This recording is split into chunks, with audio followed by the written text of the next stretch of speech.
By looking into the table I have shared in the Google Classroom related to cognition or jnana, you will understand that jnana is divided into two types, that is anubhava and smriti. Anubhava means direct that is knowledge which gained from experience. Then smriti or memory means it is the impression of past experience within our mind or brain. Then this direct experience, anubhava, is divided into two types, that is valid and non-valid, that is knowledge. We have already discussed what is meant both the terms, that is prama and aprama, and this valid knowledge is further divided into 6 categories, and these 6 categories are very important because based on these categories we can identify and categorize the different schools of philosophy.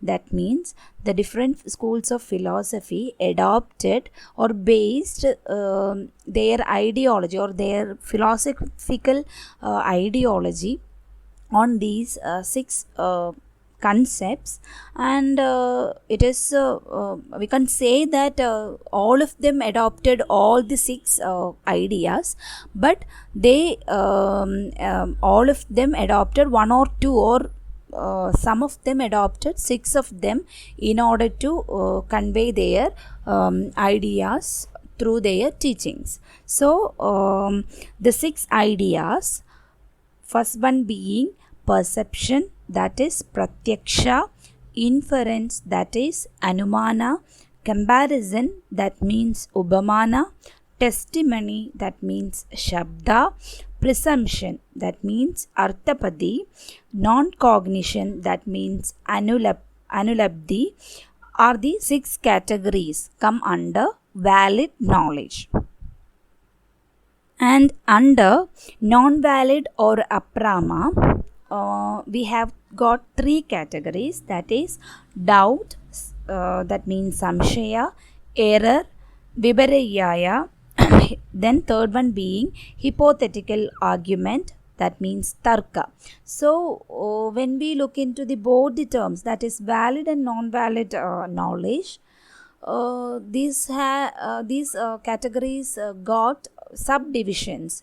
Based on these divisions they came up with their valid or invalid knowledge. Then as for smriti or memory, we have got 2 memories, one being true memory, which is known as yadartha, and false memory, which is known as ayadartha. Let us now discuss the term non-valid or invalid knowledge. The first category come under non-valid knowledge is smriti, that means memory. Memory has a special place in Indian context because it is not considered as non-valid knowledge, but it is not a valid knowledge, which is something in between. Because it does possess the essential characteristic of being previously unacquired, which is required by a valid knowledge. That means it is not at all a that is a falsified kind of knowledge, but it is not at all a true reliable source of knowledge. So it stands in between, and we can say it is only the impression of a person about some experience, past experience in his mind, and when he has got this memory or smriti at a point of time, he will recollect his past experience without having the object in it. That means if for example if I have a memory of a car accident, then I can recreate everything which is related to car accident, maybe the impression of a car accident, but it is not a true event happened in the present time. It is only the impression I have stored within my mind, which actually recollected by my brain, and how it is perceived within our within my mind. So it has no object happened within the impression, so it cannot be considered as a valid kind of knowledge. If it is valid, we have to experience it, then only we can have, that is, we have to directly experience it, otherwise it is not valid. So we can consider a smriti or a memory as a valid kind of knowledge. But there are two types of memory happened within this category.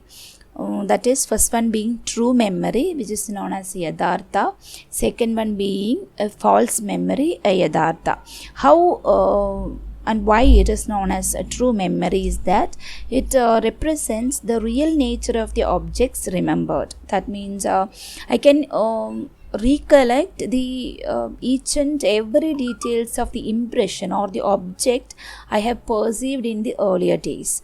I can recollect it in the full detail, otherwise it is known as ayadartha. That is, it is only a mimicking or some kind of blurred kind of image I just try to have about the past event. So the memory can also be divided into two categories known as yadartha memory and ayadartha memory. Comes to valid knowledge, that is, memory is not at all relevant because prama or valid knowledge excludes this kind of memory, because they didn't give, the prama kind of knowledge didn't give more importance to, or didn't give any importance to this kind of memory as such, because it only leaves an impression, not the direct real experience.